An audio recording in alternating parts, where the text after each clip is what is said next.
Hi, I'm Todd Wente, and this is the Daily 180 180 seconds of motivation and inspiration intended to help you take action and make progress in your life.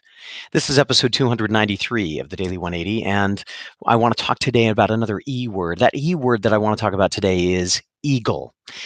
And now I know a lot of us are probably thinking, yeah, okay, how predictable. A motivational message that talks about eagles. Well, yeah, maybe so.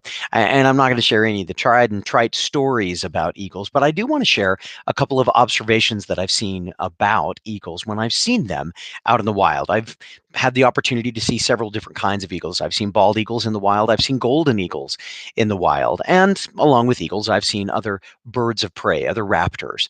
And there are a couple of things that have always amazed me and fascinated me about eagles and about other birds of prey that fall into this category. But I'm staying with eagles because that's really what that's what the title of the post is, so I may as well stay there, right?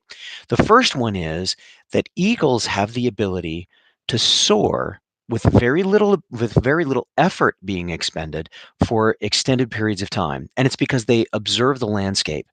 They're able to watch for thermals. They understand how those thermals work. I don't know what goes on in an eagle's brain. I don't know how much of it is instinctive and how much of it is thoughtful and prepared and actually, you know, examined in the same way that we might do it. But somehow or other, they are able to identify thermoclines. Thermal vents, lofts, places that will give them loft and lift. And by doing that, they can stay aloft for hours at a time until they find their prey, until they find the place where they want to land, until they decide that they've had enough for the day.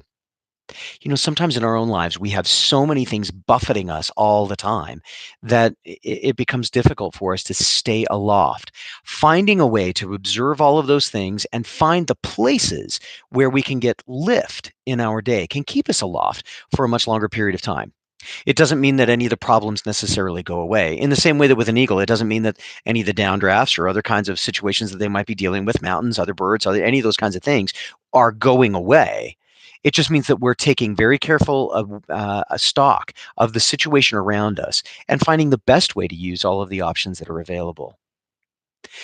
I guess my challenge for you today would be this. When you find yourself starting to go into perhaps a negative spiral, perhaps a downward momentum, look around and see if there isn't one thing that you can focus on that can give you just a little bit of uplift so that you'll be able to stay aloft for a little bit while longer and be able to find the solution that you're looking for, maybe the next thing that moves you to another piece of uplift to get through the difficulties of your day. It might be just something small. It might be something, in fact, ordinary and mundane, but I think it could be worthwhile. I know, at least in my life, it often is.